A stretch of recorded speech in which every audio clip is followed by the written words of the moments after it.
Hi everyone. This presentation is a journal article review related to how future climate change is going to impact on river flood risk at a global scale. The paper is published in 2016, and the authors intend to look at the relationship between one of the most frequently occurred environmental hazards, river flood, and the nowadays increasingly intense climate change, because obtaining a better understanding of future flood risk is the best way to minimize or prevent the hazard it brings.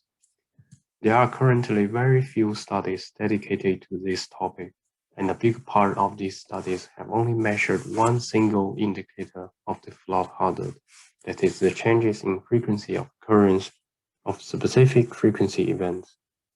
Therefore, considering that only one single indicator is insufficient, the authors use four indicators of flood hazard, as well as combining a set of climate and socio-economic scenarios to assess the projections and implications of future climate change for changes on global river flood risk.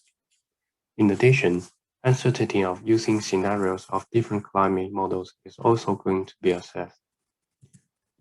Estimation of flood frequency relationship is at a grid resolution 0.5 degree square, using a global hydrological model with climate scenarios derived from 21 climate models, together with projections and future populations. The four flood hazard indicators: flood frequency, population exposed to changes in river flood hazard, cropland exposed to change in hazard, and flood risk. It can be seen that the authors have taken much of human and local hydrological factors into consideration. Eventually, two major findings are concluded by the authors. Firstly, future climate change is going to have significant impacts on human exposure to flood hazard.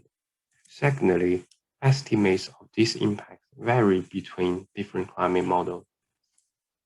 For example, under one climate model pattern and future scenario, in 2050, roughly 450 million flood-prone population and 430,000 kilometers of flood-prone land will be exposed to a doubling of flood frequency. Total flood risk will rise by 187% comparing to situation with absence of climate change.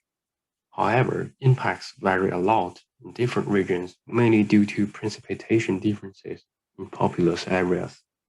Across 21 climate models, the range of flood risk and estimated numbers of people and cropland exposed to double flood frequency in 2050 are very large.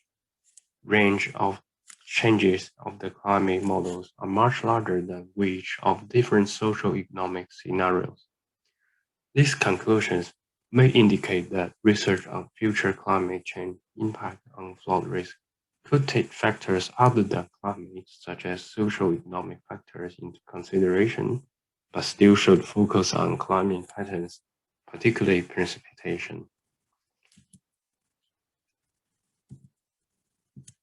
For comments on this paper, generally, the author's purposes are with clear logics, that is to involve more factors other than climate. It is good to involve population pattern as one of the most crucial socio-economic factors. However, there may be some other factors that also contribute to climate change, such as development level or urbanization level. This might be a reason why socio-economic scenarios has much less effect on flood hazard change in this study. It is expected that future research of socio-economic scenarios could evaluate more detailed elements. Besides, methods used in this study may be a little over-complex when too many models and scenarios overlap. It is expected the method could be more simplified, such as using more tabular contents. This course has introduced much content regarding climate change and flood intensification. However, this study applies calculations using models and scenarios to predict, while The course content focuses mainly on past records and precipitation records and calculations of return periods.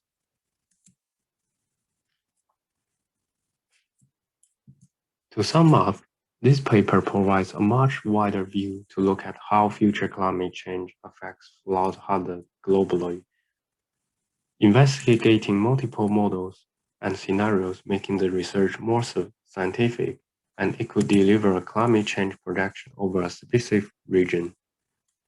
As past records are also useful information to project future flood risk, it is suggested that future work combine these two methods to conduct more comprehensive future projections over smaller region scales, according to specific climate, hydrological, and socio-economical patterns in the areas. More importantly, the ultimate outcome of such research and predictions is to reduce hazard and notification of the risk to public. More work should be devoted to precaution measures and techniques, such as GIS maps that informing flood risk in the flood-prone areas. Thank you very much for watching.